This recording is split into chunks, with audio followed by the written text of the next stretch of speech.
Good morning বন্ধুরা, welcome back to my channel. চলে এসেছি তোমাদের সামনে একটা ছোট্ট রেসিপি নিয়ে। আজকে রেসিপিটা তোমরা নিশ্চয়ই আন্দাজ করতে পারছো। এখানে ক্যাপসিকাম রেখেছি, দেখো। এই ক্যাপসিকামের আজকে একটা ভর্তা বা বলতে পারো বাটা তৈরি করব। আমি কিভাবে তৈরি করছি তোমাদের সাথে শেয়ার করব। তোমরা রান্নাঘরে যাবে আমার সাথে, প্রতিদিনের মধ্যেই আমি রান্নাটা শেয়ার করবো তোমাদেরকে। এই রেসিপিটা খেতে কিন্তু দুর্দান্ত লাগে, গরম ভাতের সাথে, রুটির সাথে সব খেতে ভালো লাগে। ক্যাপসিকাম বাটা, ক্যাপসিকাম ভর্তা দারুণ লাগে খেতে। তোমরা যে যেখান থেকে আমার এই রেসিপিটা দেখবে তোমাদের সবাইকে স্বাগত, অনেক অনেক ভালোবাসা বন্ধুরা। তোমরা আমার পাশে আছো আর এরকম ভাই পাশে থাকো। টাটা, এখনের মতো চলো রান্নাঘরে। হ্যালো বন্ধুরা, চলে আসলাম তোমাদের কাছে, দেখো একটা ছোট্ট রেসিপি নিয়ে। তোমরা দেখতেই পাচ্ছ এই দুটো গ্রিন ক্যাপসিকাম, এই দুটো আজকে আমি কাটবো, কেটে একটু ভর্তার মতো করব, মানে বাটা করব। এইরকম রেসিপি খেতে কিন্তু ভীষণ ভালো লাগে, জানো তো বন্ধুরা। তা তোমরা দেখো আমি এগুলোটা কেটে নিই। হ্যাঁ,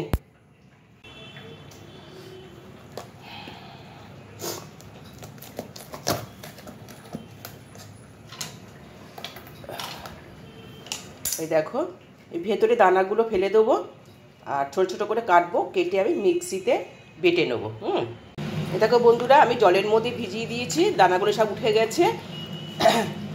আর এখানে একটু সর্ষের তেল দিয়ে দিয়েছি, আমি একটু ফ্রাই করে নেব, একটু কালো জিরে দিয়ে দিলাম,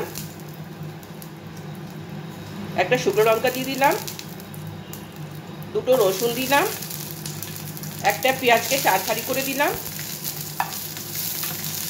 আমি একটু ফ্রাই করে নেব ক্যাপসিকামটা, হালকা করে ফ্রাই করে নেব। তারপরে আমি বেটে নেব, বেটে নিয়ে তারপরে আবার আমি তেলের মধ্যে দিয়ে একটু নেড়ে চেড়ে নেবো। এই রেসিপিটা খেতে কিন্তু দুর্দান্ত লাগে, গরম ভাতে, গরম রুটির সাথে কিন্তু দারুণ লাগে। তোমরা কিন্তু করে খেয়ে দেখতে পারো একবার। ঠিক আছে বন্ধুরা, এটা ফ্রাই হয়ে গেলে তারপরে বেটে নিয়ে আসছি। আমার ফ্রাই করা হয়ে গেছে বন্ধুরা। এবার এটা ঠান্ডা হবে, তারপরে মিক্সিতে বাটবো। ঠিক আছে বন্ধুরা, আর এখানে আমি 3টে কাঁচা লঙ্কা দিয়ে দিলাম, অ্যাড করে দিলাম। ঠিক আছে, ঠান্ডা হলে তারপরে বেটে নিয়ে আসছি। এই দেখো বন্ধুরা, সব কিছু আমি দিয়ে দিলাম এর মধ্যে, সব দিয়ে দিলাম, ঠান্ডা হয়ে গেছে। এবার আমি বন্ধ করে দিয়ে বেটে নিয়ে আসছি। দেখো বন্ধুরা, আমার হয়ে গেছে, ঠিক এইরকম হয়েছে, থকথকে হয়েছে। এখানে তেল, সর্ষের তেল দিয়ে দিয়েছি। এইবারে আমি এইটাকে, সব তো দেওয়া আছে, কালো জিরে দেওয়া আছে, আর দিতে হবে না। এবার এটাকে আমি ছেড়ে দিলাম।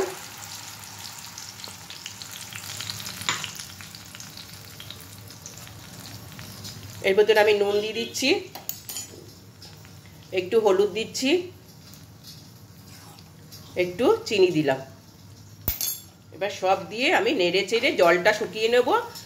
জলটা শুকিয়ে গেলে আমার ক্যাপসিকামের ভর্তা বলো আর বাটা বলো রেসিপি একদম রেডি হয়ে যাবে। এটা কিন্তু দারুণ লাগে খেতে, গরম ভাতের সাথে, জানো তো, আর রুটির সাথেও ভালো লাগে। তোমরা করে একদিন খেয়ে আমাকে জানাবে, ঠিক আছে। আমি তো একদিন করে খেয়ে দেখেছি, খুব ভালো লাগে খেতে। তো এইটা জলটা শুকিয়ে যাবে, এরকম নাড়তে নাড়তে জলটা শুকিয়ে যাবে, তারপরে আমার ভর্তাটা হয়ে যাবে। স্টেপ বাই স্টেপ এরকমভাবে করবে, ভীষণ ভালো লাগবে খেতে।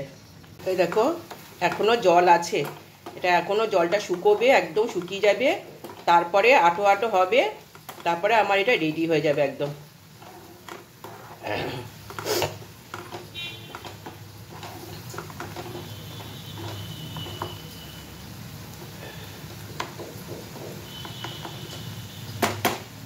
দেখতে পাচ্ছ সাইডে সাইডে কোনো তেল উঠছে বিড়বিড় করে। বন্ধুরা, এই রেসিপিটা যদি তোমাদের ভালো লেগে থাকে তাহলে আমাকে একটা লাইক করে দিও আর কমেন্ট করে জানাবে কেমন হয়েছে। আবার চলে আসবো নতুন কোনো ব্লগ ভিডিও নিয়ে, রেসিপি নিয়ে। তোমরা সবাই ভালো থেকো, সুস্থ থেকো। থ্যাংক ইউ, টাটা, বাই বাই।